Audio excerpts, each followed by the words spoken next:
Oke, ya mulainya paling perkenalan dulu aja masing-masing. Oke, perkenalkan nama saya Usman. Latar belakang saya pendidikan SD di Jangan serius bukan interview. pendidikan SD saya di SD 1 Batu Jajar. Panjangan. Jalan. Oke, dari tinggal di BSD. Kayaknya ini sama-sama di Tangerang Selatan. Gitu aja saya kegiatan sehari-hari ya bekerja. Suruh ke play tuh. Belum. Udah ini induknya ini. Oh. Memenuhi hajat hidup orang banyak. Gokil. Olahraga hari-hari ya biasa bersepeda, kadang-kadang lari. Hari Rabu dapat jadwal kelas. Dengan arahan coach Ican. Ya diusahakan setiap hari bersepeda 50 kilo. ya karena baik to work begitu jadi ya, bersepeda. Oh, satu lagi olahraga kita berdesak-desakan di dalam kereta. Kantor daerah mana sih sampai berdesak-desakan itu? Ya sekitar Widya Chandra, bukan Kompleks Menteri ya. Oh, asisten menteri. Asmen nih kayaknya. Perkenalan dulu. Oh, gua Giting. Gua kerja di salah satu brand sepatu running lokal. Jadi kerjanya lari. Lari dari kenyataan. Lari dari kenyataan. Dan hari Rabu ikut kelas kasih keras. Terus olahraga baru senang olahraga baru nih. Dari pagi habis dayung. Jadi Dragon Boat. Biar nggak main di darat dan di gunung doang, harus main di air juga. Paling ya sepedaan ya kalau hura-hura aja. Saya Ican Karus, bekerja di salah satu perusahaan IT di Jakarta. Sampingan kerjaan utamanya melatih freedive dan lari. Olahraga nggak usah ditanya lah, kalau bisa tiap jam ya olahraga karena Kerja utama lah. tiap jam ya olahraga, orang ngelatih juga, olahraga juga, masih ngejalanin beberapa event ultra juga, jadi lebih banyak olahraganya daripada kerjanya. Wah, tahuan mau bosnya. Memancing untuk dapet pesangon ya, Pak. Kalau terakhir ya tentu kegiatan ya event outdoor terutama. Karena udah bayar di depan, jadi Superan ya sudah bayar di depan. Kemudian ya baru-baru ini ya, kita beri kesempatan bisa mengikuti event 4 tahunan yaitu Paris. Itu yang paling terakhir. Oh terakhir lagi Audat terakhir ya, Audat 1000 di Yogyakarta. Itu mungkin di terakhir ya. Oh ya di 2000 ada lari trail. Awalnya kita ini kenalan. Iya, awalnya anak kita trail. sepeda. Semua anak lari. Ya, kita berkenalan karena kegiatan berlari di gunungan trail. Saya kenal apa juga di lari, bukan di sepeda. Ternyata sepedaan juga. Kenal Mecan juga di lari. Ternyata sepedaan bareng juga jadi. Jadi kita emang pelari. Jadi base-nya memang pelari ya, Pelari. sepeda ya. Iya. Lari Saya bersepeda atau belajar sepeda pasti dari kecil. Saya dibeli sepeda pas sunat sih. Oh, udah sunat ya. Ya, sunat dibeli sepeda. Jadi belajar sepeda dari pas habis sunat. Kalau mulai sepeda sebetulnya lebih dahulu sepeda sih karena sepeda kan awalnya bukan kebutuhan untuk olahraga tapi lebih ke back to work. Awal-awal back to work mungkin sekitar tahun 2004-an. Ya, awal-awal ya kehidupan biasa menghidupi Bapak taruh aja. di berdirinya back to work Indonesia lah gitu ya.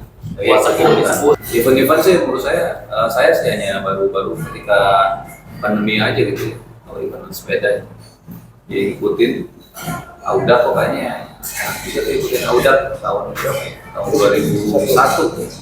Berarti yang Bandung Audat itu baru juga atau sebelumnya Pak? Sebelumnya ada Audat 300. Oh, Bandung 2001 mah belum pandemi atau Pandemi? 2001 Itu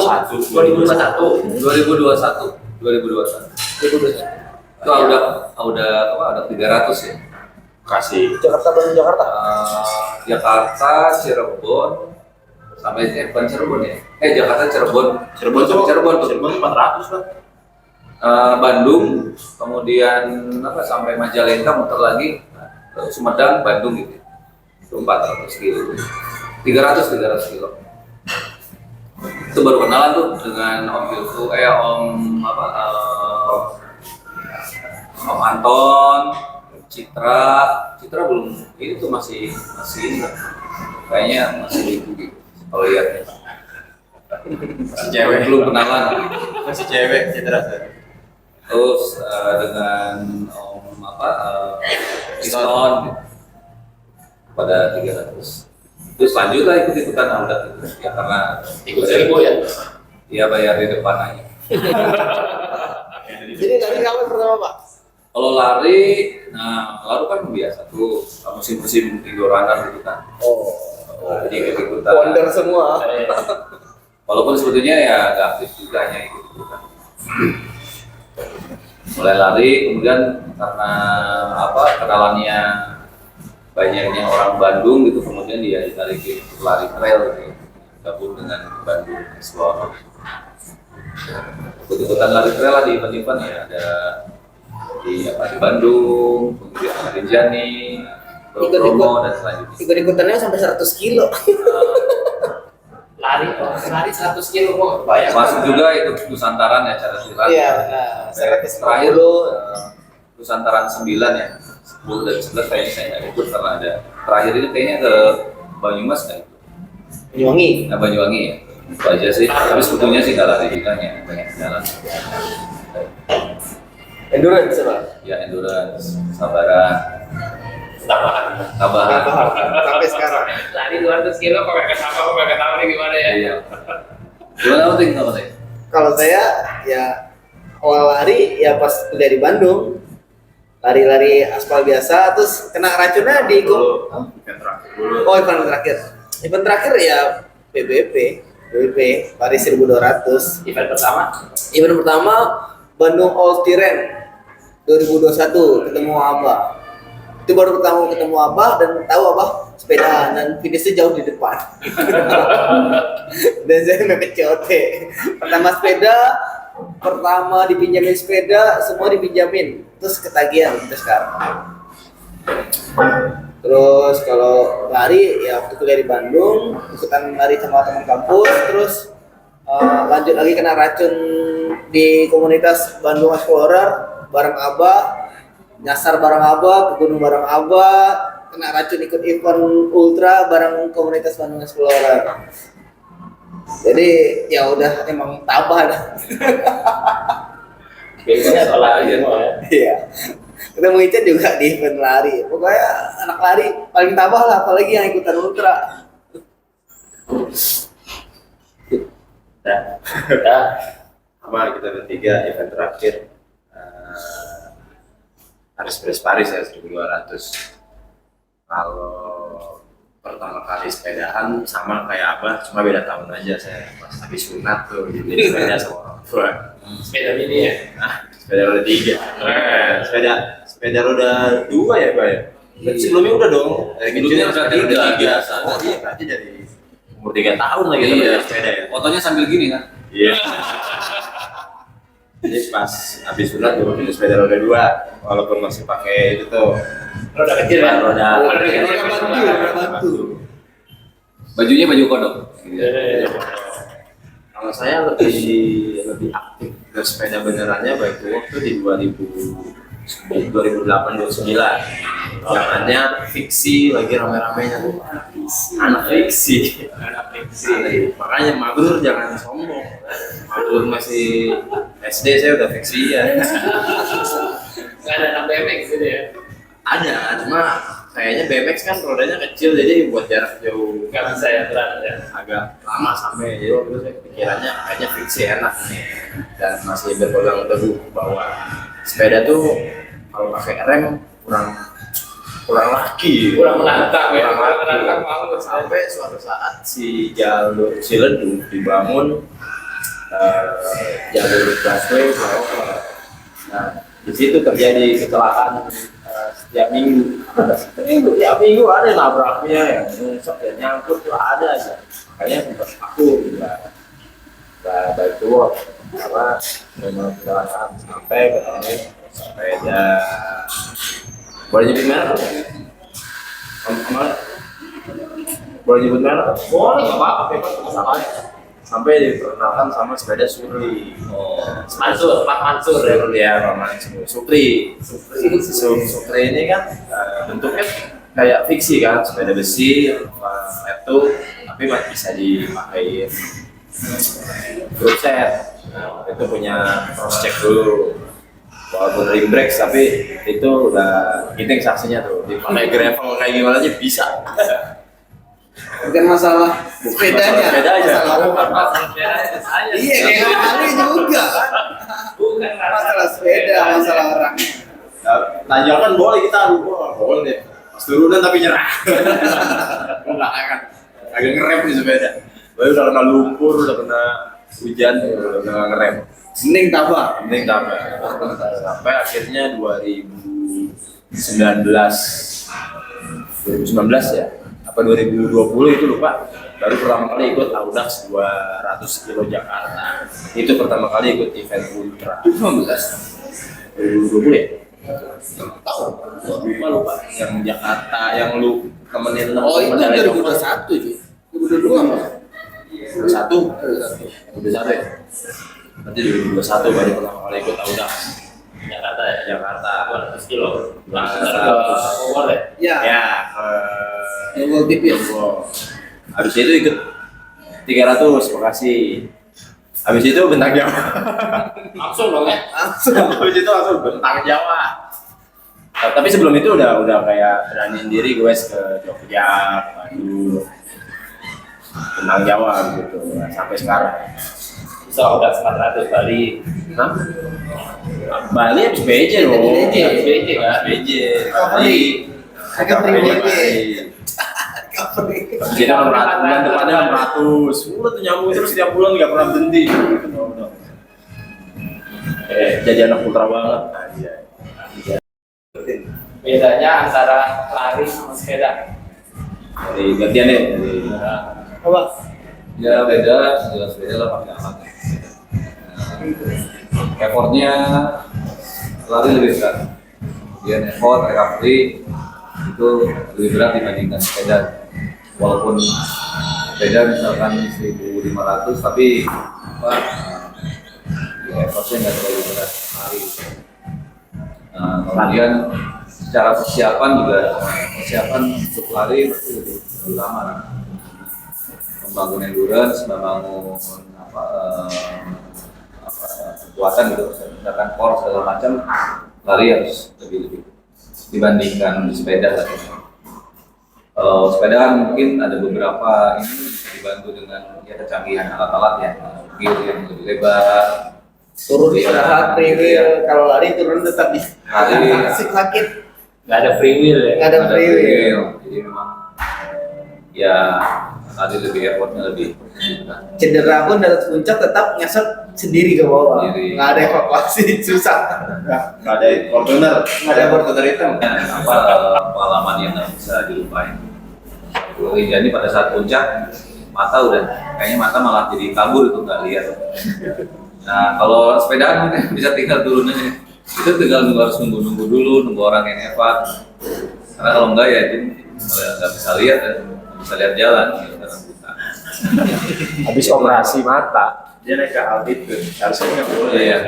Kalau sepedaan ya kan kemungkinan kita lari sepeda ultra mah mungkin yang kita sudah alami ya, kecuali seperti Bang Hendra atau Cipat ya dia juga hasil mountain race gitu. Kalau kita kan masih masih di road, jadi bila untuk istirahat ya tinggal lewat di pinggir jalan. Kalau lari trail kan gunung, ya istirahat di gunung di pinggir di semak-semak gitu. Hipotermia. Atau ya bila ketinggian, kedinginan, kita tetap hipotermia atau kepanasan gitu. Atau kadang-kadang kena angin yang ini gitu ya, yang dingin. Sama bawaannya juga lebih kompak. Ya Tapi kebutuhannya lebih perlu diselamatkan ketimbang sepeda. Iya. Di bawahnya mau cuma tas doang, nggak bisa ada saddle pack, frame pack, mana-mana. Iya. Cuma satu tas doang. Satu tas. Sama yang pinggang, iya. Minumnya juga ya nggak semua checkpoint juga kan selalu ada ya. Checkpoint rata-rata per 5 kilo, per 6 atau 7 kilo gitu. Itu pun ya kalau masih ada gitu ya. Tapi kalau di sepeda kan ya karena jalan umum ya bisa melihat warung yang ada aja gitu. Event kayak event-event di luar negeri pun yang katanya nggak ada Alfamart Indomaret ya masih memungkinkan ada tempat-tempat area yang kita bisa cari perbekalan yang sebelumnya kita lakukan kita ikuti seperti London ya Mali kan ikut juga tuh ya warung jangan dilihat tapi ya minum ada aja gitu ya. Iya. Paris apalagi tuh. Waduh. Kayaknya minumnya murah-murah ya. Karena di sekitar warga-warga menyiapkan volunteer untuk memberikan makan dan minum. Jadi saya masih effort untuk lari, khususnya lari trail atau lari ultra lebih effort dibandingkan. Mana yang lebih suka? Suka. Lari apa sepeda? Sebenarnya saya suka lari. Lebih suka lari. Sepeda suka gara-gara gravel, makanya ada gravel. Coba nanti ceritain dulu. Karena saya sebenarnya nggak suka aspal, apalagi kayak balapan speed tinggi saya nggak suka. Tapi karena basicnya lalu lari endurance, maka tertarik ultra cycling. Jadi kalau misalkan diajakin kayak 100 kilo speed, saya nggak kuat, tapi ya nggak suka. Kalau dibandingkan antara lari sama sepeda tuh agak jauh ya.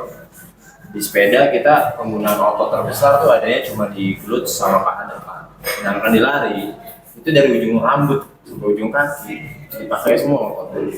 Oh gila ini coach certified jadi udah mengajari masalah otot-otot jadi dijelasin masalah otot-otot penggunaan otot saat lari dan Jadi sepeda. kan kalau di sepeda kan kita yang dynamic tuh cuma lower aja, terutama kaki. Sedangkan di lari kita dynamic semua nih, tangannya gerak, bahunya gerak, bagian tuanya gerak, kakinya apa lagi ya kan. Jadi apple-nya misalkan nih kita kita sepedahan 1.500, itu bahkan belum mendekati etiknya lari 100. Jadi kalau di compare tuh agak bingung. Saat kita lari 100 itu finish, itu sakitnya dari ujung rambut sampai ujung kaki. Dumnya tuh lama banget. lama. Itu kita bahkan turun tangga aja repot ya. Aduh, nah kita yang udah sering ultra kemarin 1.500 pertama kali finish, kita masih bisa lari 50 kilo besokannya. Ya, saya beres Benang Jawa, cuma lihat tidur, bangun pagi, langsung berangkat, langsung ke Nusa Stila, ikutan event lari 50 kilo, masih aman-aman. Malah berasa kaki dumnya tuh pas dilari, pas di sepeda, yang ngantuknya yang nggak bisa terlawan. Jadi ultra cycling buat anak ultra running kadang masalahnya adalah di nutrisi sama tidur. Teknik. Kalau secara laktat toleransinya tidak tinggi, jadi di sepeda ultra bagusnya tuh minim banget. Paling kadang lecet ya. Lecet, Ya. nyambung. Problemnya biasanya kadang lecet ya. Tentu Otot sih biasanya udah belum ada besi ototnya. Itu Jaki juga penggila ultra trail. Tapi juga anak ultra. Jadi kita kenal Jaki juga di ultra. PJ2 itu ada satu cewek yang bahkan nggak pernah sepedahan. Ruth Tricia. pernah sepedahan, tiba-tiba ikut PJ, finish aja. Pakai celana lari dia, pakai bib, katanya bib bikin sakit, jadi dia pakai celana lari sepedahan. Yang nggak nyaman aja sebenarnya. Dan baru pertama kali pakai klip juga tuh. Nah kalau pakai klit, Kalau jatuh ya. Kayaknya Gua sampai sekarang aja gak berani pakai kulit. belum. Si Ibon tuh baru pakai klit langsung jatuh hari itu juga. Buat orang-orang yang baru mampu, coba-coba ultra, enakan mulai dari sepeda dulu atau dari lari dulu? Latih dong. Kalau menurut coach pasti lari dulu. Semua apapun olahraganya pasti basicnya lari. Mau renang pun pasti lari juga. Kenapa semua olahraga basicnya adalah misalkan atlet bulu tangkis pasti pemanasannya disuruh lari. Atlet renang pasti pemanasannya disuruh lari. Poli. Iya. Catur nggak catur? Keringetan, tapi itu bagus buat latihan ya. Lari keringetan, oksigen lagi tinggi, buat Suruh mikir. Karena memang secara penggunaan otot itu di lari yang paling besar mengakibatkan toleransi laktat asam laktat itu keluar. Jadi untuk meningkatkan toleransi di lari sebenarnya yang cepat ya, tapi dengan catatan teknik larinya benar, pernapasannya benar, running gait-nya benar, itu bakal membantu. Tapi balik lagi kebutuhannya apa dulu ya. Misalkan kebutuhannya ultra, lari dan gym buat strength, tapi gymnya dulu. Setelah gym selesai baru lari, itu nge-build endurance. Tapi kalau mau nge-build power, lari dulu baru gym. Kalau yang baru mau mulai latihan ultra, saran saya strength trainingnya dulu justru. Lari atau sepeda lebih banyak di kaki dulu. Karena lower yang paling sering digunakan. Uppernya, lower itu kita ngomongnya pinggang ke bawah ya, pinggang ke bawah yang digunakan. Pinggang ke atas, kalau di sepeda statik, diem aja kan sebenarnya. Jadi kita latihan otot statik. Kalau di lari ototnya gerak, dynamic, penggunaan ototnya nggak sebanyak saat statik justru. Jadi di sepeda menurut saya pengguna yang kayak deltoid, trapezius, bicep ini juga harus dilatih. Justru lebih berat sepeda ketimbang lari karena nahan terus-terusan. Kalau ini kalau otot-otot sering nggak dilatih nanti serang Masih naik. Tuh, jadi menurut saya kalau misalkan memang mau larinya ke olahraga ultra, penguatan otot yang penting. Bukan lari dulu atau sepeda dulu, penguatan otot dulu. Ya, terus yang kedua sih latihan sabaran. Ya, mentality ultra. Mentality itu harus dibangun. Orang sekuat apapun, kalau mentality ultranya nggak ada, bawaannya mau naik Fortuner aja. Iya. Mental itu ya, menurut saya sih persisten lah. Jadi ya Masokis. Jadi ya harus ngejaga persistennya. Jadi walaupun ya kita harus tahu objektifnya dulu. Jadi nggak boleh harus ngegas cepat ya. Tahu sama kemampuan. Tahu sama kemampuan. Jangan sampai kayak wah ini kenceng nih ditempel. Paling yang bisa nempel berapa menit sih, ya kan? Jadi ya kita sabar dulu. Itu sih. Nah, Orang itu nggak tidur nih, ya terus kita nggak tidur juga, kan beda. Iya. Dia olahraganya mungkin tiap hari, kita olahraga sekali seminggu, itu pun kalau sempat. Jadi beda dong daya tahannya. Jadi kita nggak bisa lama, jadi harus sabar. Lalu ketika pada saat kita lagi drop berkaitan dengan fisik, mental, sebaiknya kita berhenti dan evaluasi. Nah, evaluasi maksudnya kira-kira ke depan kita itu bukan masalah mampu atau tidak, berbahaya atau tidak. Kalau dikira-kira secara berbahaya, baik karena tubuh kita dan selanjutnya ya kita putuskan bisa berhenti atau perlahan-lahan. Terus sama nggak cepat-cepat ambil keputusan. Iya. Kadang kita jatuhnya biasa, mau lanjut lagi atau nggak jatuh berbahaya, pengen lanjut lagi. Kita bisa konsultasi sama teman-teman atau sekitar, tanya dulu kondisi seperti ini kira-kira yang bagusnya dilanjut atau enggak. Kalau misalkan mentalnya nggak bagus mah ya ada yang maksain atau nggak ada berhenti, padahal kan waktu masih panjang ya, gimana golnya juga ya Pak. Iya. Golnya mau bereskan atau pengen di depan. Sebenarnya kalau saat lagi down langsung istirahat, replan lagi gitu ya. Mungkin merubah target bisa jadi kan ya. Sama kalau tambahan dari saya, mentality ultra itu lebih ke momen dimana kita jatuh dan bangkit berulang kali. Jadi dari start sampai kilometer berapa kan kita akan menemukan di mana kita benar-benar anjir gue capek banget nih. Ngapain sih gue ikut acara-acara begini ya kan? Panas banget. Hujan kan Panas, terus hujan. dan bocor Terus terus. kita di saat kondisi seperti itu gimana cara kita nemuin gimana sih supaya bangkit lagi, entah kita pikir, kalau saya nih pikir ini kesini udah banyak nih kosnya, perjuangan udah banyak banget ya. masa gue DNF, ntar di situ kita bakal bangkit lagi, lanjut lagi lah, lanjut walaupun pelan tapi tetap bergerak. Nanti kita bakal mentok lagi nih di kilometer 800 menuju 1000 gitu lah. Kayak gue udah sampai sini aja deh. Tapi balik lagi kita cari pemikiran-pemikiran yang bikin kita untuk bangkit lagi, atau cari makanan atau cari tempat yang bikin kita bangkit lagi, ntar makin lagi sampai drop lagi, bangkit lagi, drop lagi, bangkit Iya, lagi. Gitu kan, aja terus sampai jangan habis. ambil keputusan kayak Cang, gua muntah nih, dikira lu diam dulu istirahat cari makan, kalau enggak cuma makan pisang, cuma makan buah ini ya. Aku udah 600 Jogja yang handphone lu hilang. Itu gua lagi covid ternyata. Untung kok gak deket-deket tuh ya. Gue deket tapi gua kenal. Iya, tapi kita Ya, jadi jarang. panas ya namanya. Demam ya. Iya, lagi dicek gue udah kayak orang mau mati dari foto. Iya, Kayak jatuh. ini kenapa? Kayak ayam mau mati Gue begini. nanya ke Om Ale, Om, lu keringinan nggak Om? Enggak, gue lagi puyeng nih, handphone gue hilang kan. Handphone ketinggalan. Iya, iya. Oh, yang ketemu Om Piston yang jatuh itu ya? Iya. Nah, yang Om Piston gue sih ke Jogja. Jogja. Itu gue kasih obat itu dia tuh. Iya, painkiller katanya ya. Gila gue kasih jadi Tapi pasti dia ada yang bikin momen di mana anjir sakit banget di kaki ya, jatuh ya. Tapi dipelarin sama dia. Itu mentality ultra. Kayak gua waktu itu 600. Oh, apa ya? Hap Jebol. belakang jebol. Hap jebol, usaha dulu dari bengkel. Kamu bengkel yang jual hap. Itu kan masangnya nggak cepat. Nggak sebentar, Kan gua ya. bareng Maican, disuruh duluan Maican. Gua tungguin dulu. Acara yang sama buat covid dia hampir rusak. Jadi gua waktu itu karena gua bakalan mau push buat ngejar, pas lagi yang hap, gua bilang sama bang pokoknya gimana caranya gua bisa hap dipakai, gua mau tidur dulu. Jadi bukan jam tidur, gua tidur dulu biar bisa nggak tidur nyamperin. Ketemu sama dia maghrib ya, Gede. kena pagi ketemu maghrib, kesusul juga.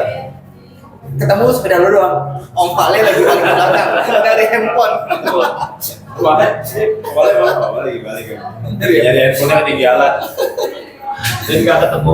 Nggak ketemu. Itu bukan di CP1 udah hilang. Enggak. Oh. CP4 apa berapa? CP4. Begitu mau scan, handphone gue. Sebelum masuk Ngawi, sebelum masuk hutan Ngawi.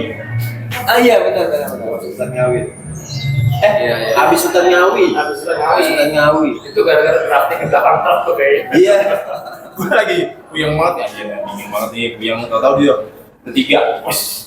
Ayo Chan. Lanjut. Lagi ngedrafting truk dia. Anginnya mau kenceng banget gitu.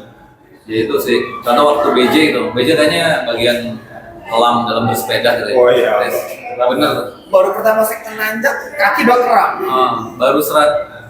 Tapi memang itu udah sampai situ aja, udah sampai Awan jam lah, 10 itu jam hampir jam 10.30 gitu. Nah di situ makan, siang, nanjak langsung keramnya parah gitu. Keram kayaknya dari ujung kaki sampai ujung kepala keram. Tahu Ya. nggak kram kenapa? Karena dia gatel, sepeda lagi di bengkel mau ke DJ, dia olahraga, terus kurang menantang, pakai incline, jadi nanjak di treadmill, jadi kaki udah pemanasannya berlebihan, makanya kram. Pas kumpul di tahu, gue udah lihat di betisnya apa. Mantap amat di betis. Pas latihan gue, iya ini kemarin nih. Masih kenceng. Iya ya. Sulit. Jadi keram itu udah memang parah sih, dijalanin apa tulisin sedikit keram. Dorong kayak kram apa? Jadi hampir dari Sawarna ke Pelabuhan Ratu itu didorong. Terus yang kita ketemu di mana ya? Terus siapa lagi genjot berdiri gitu loh. Itu. Iya kan? Nah. Genjot terakhir kan udah ini apa sih apa genjot berdiri? Kita Kalau berdiri kan enak om, kakinya enak kan. sama Didi om ini ya. Oh iya. Genjot berdiri kenapa? Itu keram itu. Jadi ya itu dari Sawarna hampir jam 11-an gitu. Terus sampai Pelabuhan Ratu hampir jam setengah 11 jam malam. 9 kita sempet barengan kan? Iya. Pak, Ding, saya, Zaki. Apa? DVD. Om apa yang Ini Om Bob ya? Oh di depan ya? Enggak, yang mulai jatuh ke BP. Oh Jadi berenam tuh kita jalan bareng. Terus Zaki gas duluan kan. Zaki gas duluan. Saya belakangnya sama Kiting berdua. Tiba-tiba loh apa udah nggak ada ting. Istirahat kali ya udah di jalan. Terus Kiting sempat ban bocor. Tambah ban, Abah lewat. Abah udah lewat sih. Ya udah. Keluar. Kita kan ngambil sambil makan itu. Makan lanjut lagi tuh Abah. Nggak jadi warung. Ini second baru mulai nanjak mas setiap kakinya masih ketemu tapi nggak tahu tuh kakinya kram. Apa ngomong gue denger. Kaki kram tuh sebelah kiri. Bayang itu kalau misalnya satu memang scratch gitu tuh. Iya. Pilihannya di scratch mungkin penyesalan soal kepikiran sekarang. Akhirnya ya karena berpikir wah ini COT-nya masih lama gitu. Kayaknya sampai dengan Pelabuhan Ratu ya kurang lebih kan hanya sekitar 40-an di jalan juga bisa. Nah, karena udah tengah anak trail, jadi Jalan- dorong itu jalan. kan trail jalan Nah nanjak. ini kalau turunan terus itu lagi nanjak lagi. Kan Habibie itu kan gitu juga ya. Iya. Itu ya itu. Iya dia trail dorongnya. Iya, dorong gitu. Terus akhirnya ya di Pelabuhan Ratu diskusi sama teman. Disarankan udah suntik aja suntik. TBC. Neurobion. Ada ketemu rumah sakit, sedikit maksa tuh di lumayan lah nginep semalam, ya tetap aja sehari keduanya masih belum bisa recovery itu, nantinya pelan-pelan per 5 kilo berhenti, per 5 kilo. Jadi pelajarannya sebelum race jangan olahraga berat ya Pak, apalagi kaki. Ya, prinsip-prinsip latihan Recovery. endurance itu tetap ada ya, jadi artinya Ada istirahat juga ya? sebelum race tuh harus Makanya namanya tapering ya. Tapering. Ini nggak tapering, malah incline. harus dijaga aja prinsip, walaupun kita mungkin bukan latar belakang olahragawan tapi lebih antusias Nggak diajar terus. olahragawan gitu ya, prinsip-prinsip itu tetap harus dijaga ya, latihan endurance, strength, kemudian pemanasan mobility gitu. Saat mau event ya ada periode tapering itu sih, jadi ya kembali sih, selain tadi latihan endurance, strength, ya latihan kesabaran. Sabar panjang banget cerita ya. Iya, banyak kalau ada kan lihat di Instagram tuh yang ikut triathlon ini ya, Malaysia, Ironman Malaysia gitu kan. Kan sebetulnya itu 17 jam. Kalau misalnya udah booking sepeda, sebenarnya tinggal berhenti sejam juga masih bisa jalanin. Kalau asal finish aja kan. Asal finish saja. Tapi kalau memutuskan itu kan ya Goalnya Pak, Sayang dia juga mau ya. finish cepat ya kan. Tapi ya Mungkin tuntutan berat juga. nah, tapi sayang juga kan alasannya gitu. Oh, gara-gara saya bohong gini, akhirnya saya memutuskan DNF. Iya. Ya, hanya alasan doang sih. Mending dituntaskan. Tuntaskan aja. Kenapa lama? Ya karena ada kendala ya. Gitu. Nggak stop ya. Kecuali memang kondisinya adalah betul Yes. cedera gitu ya. Cedera yang mengakibatkan mungkin impactnya jangka panjang. Kita hanya sedikit muntah, apa ya. Beda Pak mentality Ironman sama mentality ultra. Kadang di ultra ada orang yang udah overshot, 2 hari aja dilanjutin begitu. Ya. Iya benar sih. Oh, Ironman biasanya Ya dia punya target biasanya. Biasanya. sedikit ya. Lu mendingan DNF ya. Iya, ini udah gak sesuai sama plan gue nih. Udahlah, nanti ulang lagi tahun depan duitnya banyak. Iya, iya. Ada kasih target harus finish duluan, apa pokoknya ikutin aja gitu. Kalau dia udah sih kagak ada lah. Cuma bahkan kita start belakangan dulu. Ya, kalau saya sih lebih tahu diri aja gitu. Karena memang Diri juga seperti. memang dasarnya nggak bisa kompetitif gitu kan. Untuk lari ya yang penting ya fun gitu. Kalau sepeda ya awal-awalnya sih memang pingin awal-awal finish awal gitu. Kayak pertama tuh udah 300 ya balapan terus tuh dengan Kodede dan kawan-kawan gitu. Jadi ya asik juga gitu. Ya awal-awal begitu, tapi lama-lama kayaknya Capek. nggak fun juga akhirnya gitu, nggak bisa nikmati gitu. Jadi kesini kayaknya lebih asik ngajak finish, tapi ngajak bareng-bareng orang yang punya ingin experience bisa finish. Jadi goalnya bikin orang finish ya Pak? Iya, jadi kayaknya itu lebih menantang nggak? Menantang. Jadi double sabar gitu kan, coba bayangin udah jaraknya jauh, kita juga maintain fisik kita, tapi juga maintain bagaimana kawan kita juga bisa finish di bawah COT gitu. Dan dia bisa bahagia nggak samper fisiknya segala macam. Kayaknya itu lebih menantang menurut saya sekarang. Jadi lebih suka menikmati perjalanannya ya. Iya. Gitu sih. Bukan ingin ngejar waktu ya. Iya. Ya itu orang pasti beda-beda. Prepare-nya gini sih Om, kalau misalkan orang yang sudah berpengalaman ultra, biasanya akan lebih mudah untuk plotting target kayak Abah. Tapi buat yang pemula agak sulit Bah, karena dia buat finish under COT aja mesti ngeraba-raba nih, bisa nggak ya? Kalau kayak Abah, kayak Kiting kan biasanya 600 sekian bisa lah, 400 sekian bisa lah. Nah buat yang belum pernah ikut ultra, biasanya lebih baik kayak gini.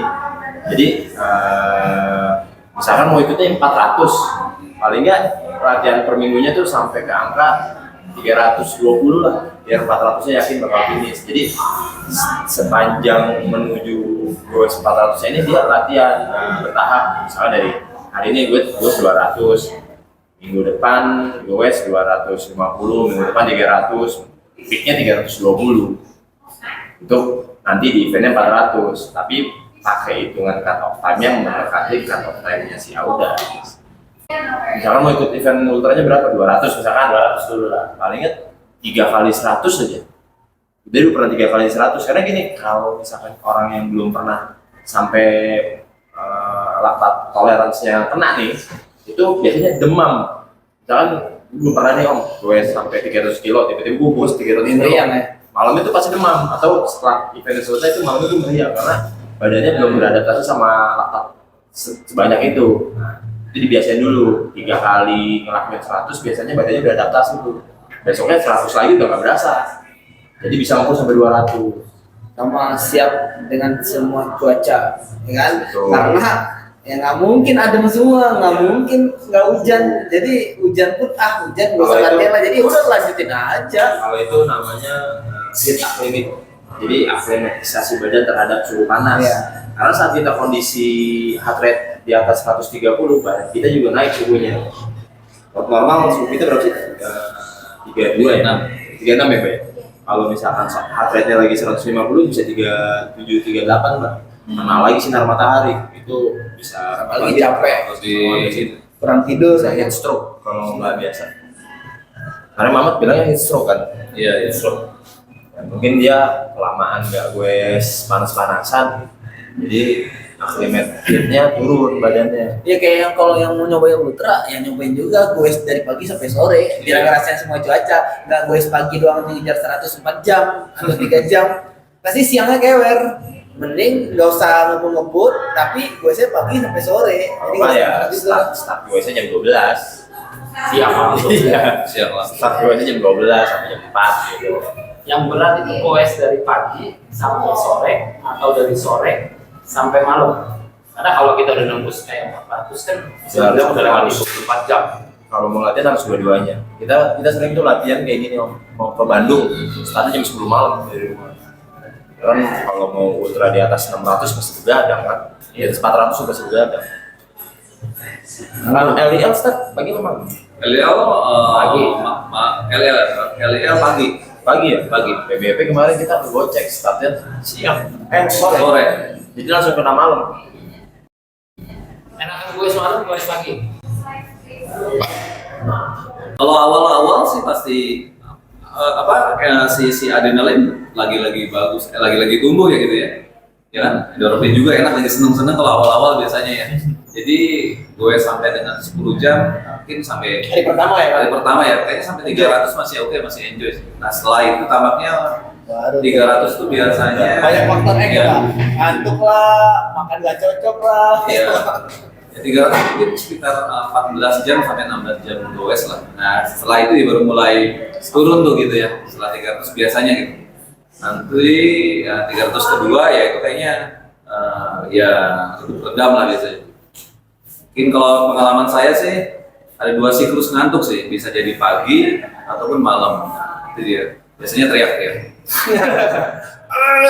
Apa nih? Jadi biar ini Ya akhirnya pakai teriak-teriak. muka ya Pak. Tapi sebenarnya sebentar doang ya Pak. Bentar doang sebenarnya. Sampai naikin gini ya Pak. Sampai ngantuk. Sampai goreng-goreng ya. Sampai kepala-kepala. Siram air gitu kan, siram. Cuma sebentar habis itu. Wah, emang kalau ngantuk tuh obatnya yang mau benar tidur, meramin bentar. Iya. Kalau udah goes lebih kayak misalnya di 1.200, 1.500 itu kan pasti lebih dari 1-2 hari ya. Itu recovery, manajemen waktunya itu gimana tuh? Selama riding apa pas finish? Selama riding. Selama riding. Kalau finish mah udah beretak aja lah besok.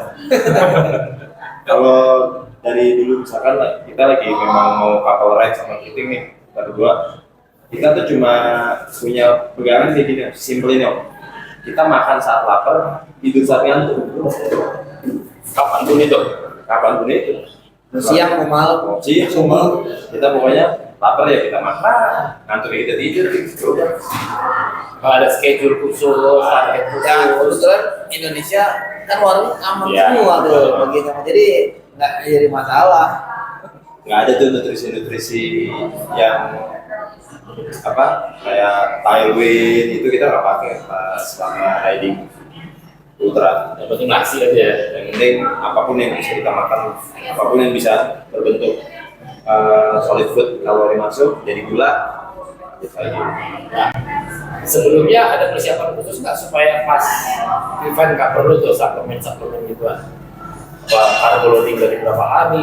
Karena kita bukan mode racing, jadi kita pelajarin ini aja kebutuhan glukosa sama glikogen yang ada di badan, kebutuhannya berapa, intake masuknya berapa, bisa dipakai berapa lama. Jadi sebelum cadangan gulanya habis kita udah harus isi lagi karena gula dari masuk misalkan solid food ya dari masuk untuk jadi tenaga kan butuh 30 menit sampai 60 menit. Jadi sebelum cadangan gulanya habis kita udah masuk lagi makanan. Jadi biasanya ditandain apa? Udah mulai lapar. Ada kan orang kayak yang bikin terkendala masalah lambung ya. Aduh belum dapat makanan yang selera nih. Duh lagi dipepet belakang nih, ntar aja makannya jauh dikit. Itu kadang bong atau muntah-muntah ya. Kita nggak mau itu terjadi dan kita juga kan nggak ada target harus finish pertama. Jadi ya sesimpel itu makan saat lapar, tidur saat ngantuk. Kalau malam tidur juga bebas aja. Bebas ngantuk kita tidur tapi kita timer bisa tidur 10-15 menit hilang ngantuk. Iya. Kalau malam Iya tidur siang. Malam tuh begitu kita 10 nggak sampai 15 menit, 12-nya 1,5 jam. Ngantuk gua sama-sama enggak. Biasanya tuh kondisi sama-sama ngantuk. Udahlah, nggak lagi. Aku kayak tidak boleh lagi. Ternyata alarm selanjutnya udah nggak pencet ya kan? Iya. Nah, maaf lah. Ya gitu. Tapi biasanya serunya itu pas bangun kaget, wah anjir kelamaan. Nah, Terus langsung buka lihat gimana ya. Waduh jauh banget. Itu di resme gitu ya. Waduh jauh banget deh. masih jauh aman lanjut. Ini ada persiapan khusus nggak yang benar-benar disiapin? Saya persiapannya sama ini. 1 bulan terakhir saya nggak mau panas-panasan. Jadi biar Latihan dulu ya. akhir heat acclimate-nya turun. Jadi agak ditahan sama dingin. Walaupun di sana masih kedinginan sih. Luar biasa ya. Ica tuh sampai latihan ke Depang Rawa dia. Iya. Untuk biar nahan dingin. Biar nahan dingin. Lebih gampang nahan dingin atau nahan panas? Dingin panas. Ya kita orang tropis ya. Iya. Di sana kemarin di Kent suhu terpanasnya jam 4 sore. Jam 4 siang di sana. Itu bule udah digeletakkan di pinggir jalan. Panasan ya. Iya, orang Asia masih lanjut. Orang Asia masih lanjut. Bule-bule tuh digeletakkan di pinggir jalan seperti itu. Masih pakai jaket lagi. Siapa? Dia masih ada. Iya, pakai long sleeve, pakai buff. Boleh-boleh udah pakai ketungan doang. Iya. Tapi pada saat dingin ya, kita udah lakukan double mereka masih dengan esok gini. Kemarin di PBB pada pakai jaket pak, bule-bulenya Pakai jaket ya? pakai jaket, malah kita dingin juga.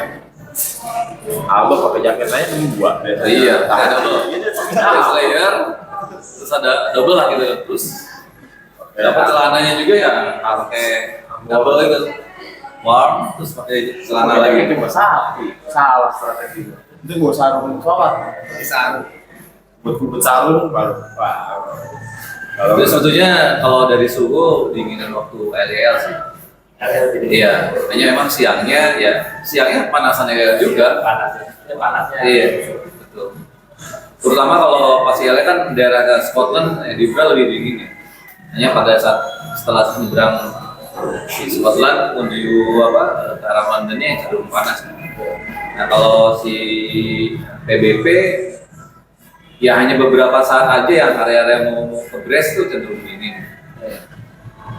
Tapi hanya berapa malam aja, satu malam kayaknya paling dinginnya ya Chan ya, yang kita membuku itu ya. Sisa-sisa sih nggak terlalu kan? Enggak terlalu.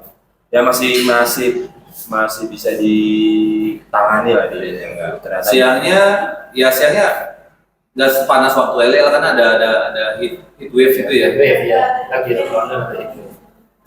Itu parah sih kalau LEL. juga ini gini gimana nih Nah, dingin sih iya. dingin apa sih jadi kalau saya belum pernah kalau ada pengalaman LEL dingin gimana kan lebih prefer bawa jaketnya yang kayak Ica tadi cuma bawa satu double karena kita masih ngawang nih yang kayak gini cukup nggak ya kalau gini cukup nggak ya ya minimal bawa dua aja Bedanya karena ini jersey yang gue pakai kan memang winter. Makanya pakai jaket satu aja lah karena dalamnya pakai jersey winter kan agak tebal. Ternyata si jersey-nya ini karena agak panas siangnya basah malamnya agak jadi kayak lembab kan wah dingin banget. Terus bawahnya cuma bawa jaket rainproof pedalet. jadi kurang berasa tebel gitu. Sama PD sama itunya loh, vestnya si PBP kan agak tebel ternyata tembus juga. Tembus juga ya. Ya itu memang vest kayak vest pembagian partai itu. kurang. Nggak bagus-bagus banget ya. Banyak bule-bule yang pada pakai vest sendiri ternyata boleh kan ya. Boleh ya. Kita bikin ya vest sendiri, hura-hura. Yang penting kan ada Reflektif ya, reflektif. Kalau sebenarnya Ican lebih punya momen yang frustrasi sih. Apa kayak gitu ada ya. Kalau saya sih jujur aja ya fun aja sih sebetulnya ya. Frustrasinya karena ngantuk aja tapi ya biasa aja. kalau saya ini halu yang berlebihan Kalau berlebihan. ya kayak jalannya kok Nggak bisa. ulang-ulang terus sampai 3 kali sampai mundur lagi saking takut salah soal depan nanjak jadi saya mundur lagi om kok salah ya mundur lagi oh dia orang kesini ini perasaan tadi disalip kok dia di belakang pokoknya halu sampai diam dulu pas malamnya yang pas halu paginya juga kayak gitu beberapa kali tuh sampai bolak-balik saking halunya takut salah juga Karena memang ada si rutenya itu Mirip. PBB mirip-mirip kayak LEL ya. Kan LEL modelnya kan dari kampung, luar kampung gitu kan. Terus si area-area kampung kan kurang lebih sama-sama gitu ya. Ya, gitu ya. Muter-muter terus masuk kampung, pedesaan terus ada Padang gitu ya. Padang gitu. Sama dengan ini juga di PBB juga. Masuk kampung areanya tuh kurang lebih sama ke pedesaannya. mirip katanya Ya, ada mirip banget. gereja, ada rumah-rumah, tipikalnya sama. Kayak habis turunan ada gereja di sini, nah pas turunan lagi gereja di sini lagi. Ih, kok salah nggak sih? Terus masuk kayak ada terowongan, lah tadi udah dilewati. Berhenti dulu. Kayak putar-putar di Borobudur ya. Aduh itu Kalian kalau LL udah pusing lagi karena pas keluar Ada perawatan gitu ya. Lebar di sini lagi kan. Pas itu tuh Sawah gitu lagi. Sawah terus lagi. Terus masuk pedesaan lagi, sawah lagi. Kok ini muter-muter gitu. Kesannya gitu. kesannya Sama sampai persis. iya. Ternyata nggak saya doang, yang lain juga ada yang ngerasain seperti itu. Ya jadi itulah yang bikin kesel sampai kayak kelewat ke skip checkpoint. Jadi saya sempat berpikir kayak skip checkpoint udah bete kan, udahlah jalan aja ke depan checkpoint selanjutnya. Pas nyampe di sana nggak berani dulu ke tempat stempnya, takutnya salah terus di discret gara-gara skip satu checkpoint. Diam dulu teman makan, ngobrol cari-cari orang yang lagi biar nggak ganggu orang yang lagi buka itu pengen cek ternyata bener tuh checkpoint selanjutnya. Ya udah habis itu baru buru-buru lagi ngejar. Lo nggak skip. Nggak skip. Wah, Yang untung banget ya. Iya, karena capek kali ya. Untuk takut juga, jadi nunggu orang yang Ya, biar nggak ganggu juga kan. Oh lagi ada di mejanya, tanyain, bener langsung. Padahal udah mesti makan dikit, terus telepon langsung kejar lagi. Jadi keren sih kita pakai sepeda mini velo. Oh iya, lambu ya, lambu ya. Bambu. Sepeda lokal. Keren sih. Pertama kali tuh sepeda sejauh itu. Dan adaptasinya pernah ikut pakai sepeda itu sekitar 300. Ya pertama kali tuh ngerasain Jauh ya? yang jauh. Gimana rasanya kayak mal itu sepeda lebih kecil lagi ya kan? Kayak mau sebenarnya diambil ya. Sebelum PBB kan ikut 1.200 di Jogja sini. Itu mensimulasikan PBB. Jadi 100 itu 1.200 berapa jam sih ya? kalau digeber cepet-cepetnya dengan kemampuan saya dapat finish berapa jam sih? Ternyata dapat 81 jam. Jadi kayak pas berangkat PBB-nya jadi pede untuk bisa finish under CRT asalkan nggak ada faktor X ya. Jadi kemarin sih ya santai aja sampai ketemu Abah. Berarti nggak ada pengalaman ultra cycling di Indonesia sama di luar. Apa yang membedakan dan apa pesan yang banget itu apa yang kita mesti nih? Banyak banget. Ya pertama jelas adalah masalah cuaca itu. Ya kedua kondisi dan kualitas jalan. Di sana kan pasti nggak akan mikirin tuh apa. Memang banyak ya beberapa area ada jalan nggak bagus juga ada ya. Contoh yang di Lane kan kalau setelah Scotland itu banyak jalan yang keriting samping. Makanya ya kan. Terus di sana nggak perlu khawatir kan yang salah sen gitu ya, sen kanan belok kiri gitu kan. Terus kalau turunan ya ngebablas aja turunan gitu kan. Di sini turunan masih pikir-pikir, aduh gimana nih yang di depan. Itu kualitas jalan. Lalu ya bedakan kalau di Indonesia banyak tempat makan itu yang masih yang menguntungkan bagi kita ya. Kalau di sana harus pikir-pikir mempersiapkan lah gitu. Tadi kayak Ican, saatnya makan harus betul-betul dioptimumkan untuk makan saat istirahat. Kalau di sini bisa gerak di mana aja sih. Itu yang membedakan. Terus kondisi malam umumnya yang kita pengalaman di Lel dengan PBB itu kalau malam pasti gelap sekali karena walaupun lewat perumahan itu umumnya mereka mematikan lampu daerah-daerah gelap-gelap semua. Kalau di sini di Indonesia kecuali daerah hutan ya gelap, tapi kalau daerah perumahan cenderung ada lampu-lampu. BV thermal BV kita kepake ya Pak? Iya. Tidur di mana aja kita? Jadi kepake ya. kepake. Kalau di Indonesia mungkin ya minimum bawaan kayaknya masih aman. Ini gazebo ya Pak? Iya. Banyak ya. Dingin-dinginnya tidur di depan rumah warga masih survive. Soalnya tidur di depan rumah warga pakai thermal BV mah. Jadi kalau di sana mungkin pertimbangannya ya bisa saja antara siang dan malam range cuacanya beda, jadi harus mempersiapkan hal itu semua sih. Ya malam pertama tuh nggak begitu dingin, malam kedua makin dingin, malam ketiga tambah dingin. Jadi makin besar makin dingin. Iya, makin naik ya. Terus kalau saya merasa ini Pak, di sana kan terangnya itu dari jam setengah 6 itu sampai jam 10 malam. Itu kan kita nggak ngantuk sama sekali tuh.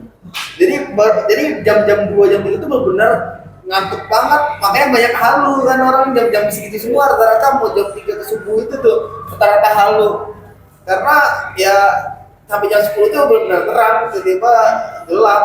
Yang bikin agak rusak tuh adalah pertama kita masih jet lag.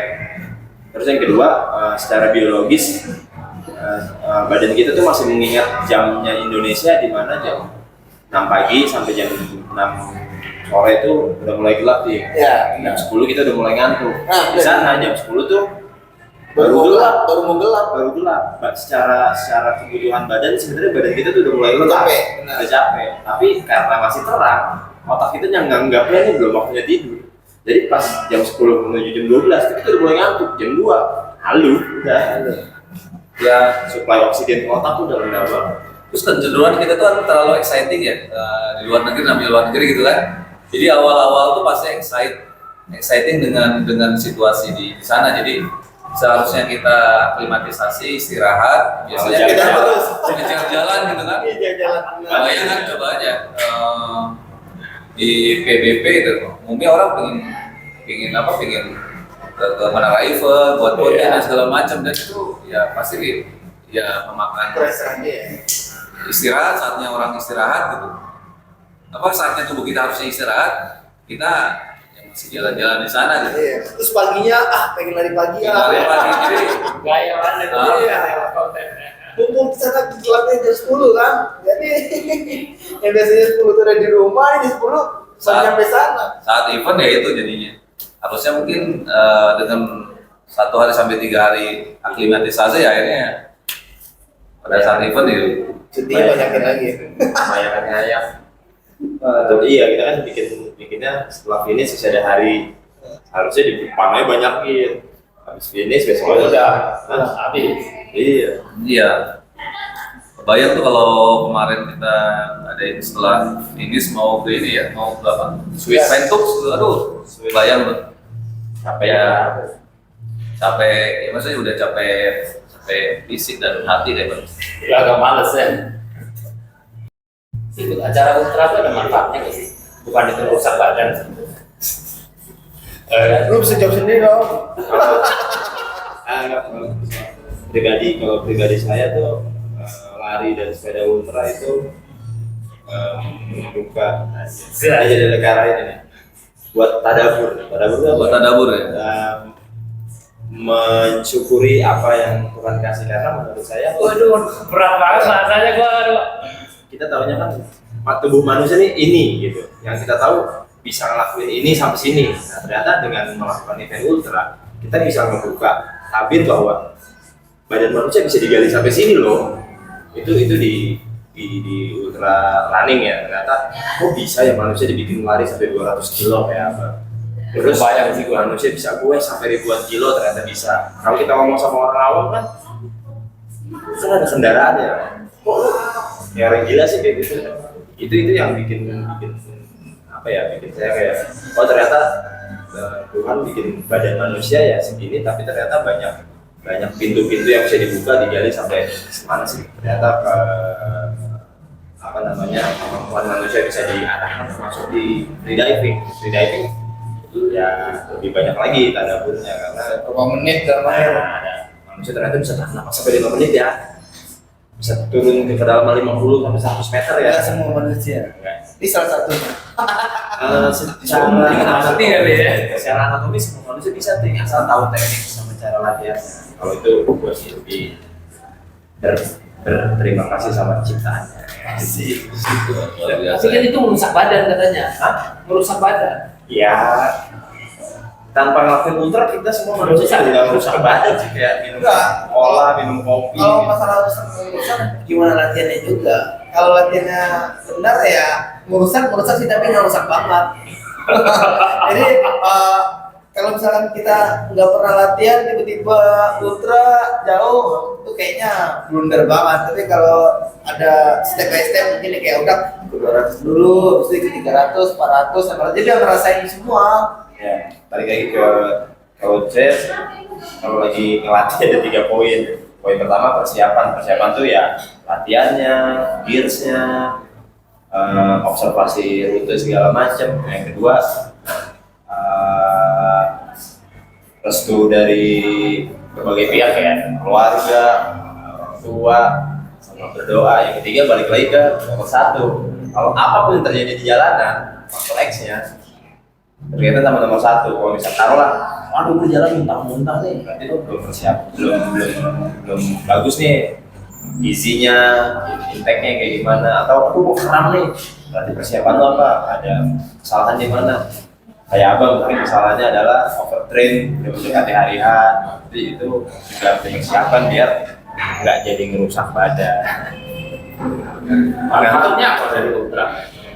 Kan bukan merusak badan, tapi ada manfaatnya nggak sih? Kalau tadi kan udah dibilang Abang membuka tabir misteri. Ini salah satu yang sudah menjadi panutan kita, umur sekian, badannya masih sekian.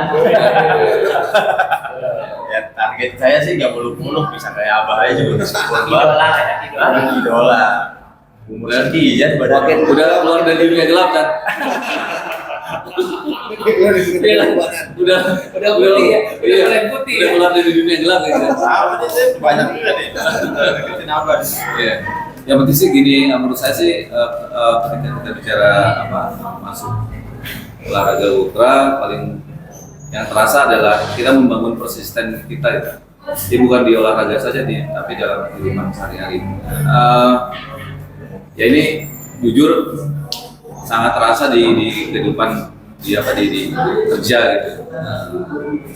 Mau kerja secara maraton dimanapun, ya alhamdulillah masih bisa ngikutin gitu. Gejolak kerjaan apapun berat itu kayaknya ya masih terasain, ya enjoy juga gitu. Memang berat tapi kita bisa melalui dengan ya memang nggak sempurna ya, tapi bisa kita lalui. Mentality ultranya ke bawah. Kerjaan. Ya. Pribadi. Jadi kalau kebayang ya namanya kehidupan ya bukan hanya di kegiatan olahraga, pasti lebih dinamika pasti lebih. Ya. Ultra kadang bikin level kepuasan merendah ya. Kayak kuis di PBB kemarin. Dikasih air putih aja seneng banget. Gak usah sirup, gak usah kopi ya. Air putih mas banget. Gila. Jalan panas, tahu wah.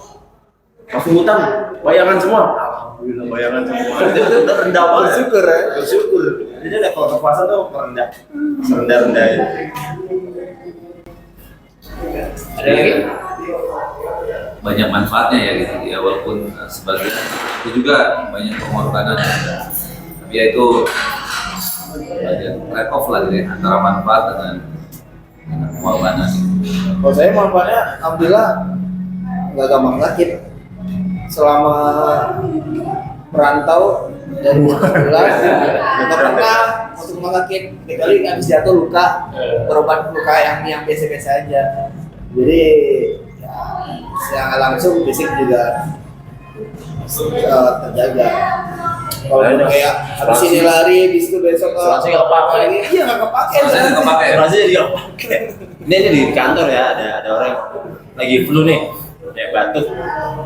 Terus Sabtu, misalkan hari Jumat flu-nya, Seninnya udah hilang. Iya. Bisa sampai lu sembuh cepet banget pakai steroid ya. Gila kan gue tidur doang 2 hari hilang. Ya, itu sakit-sakit kayak gitu aja. Imun naik sama. Imun naik.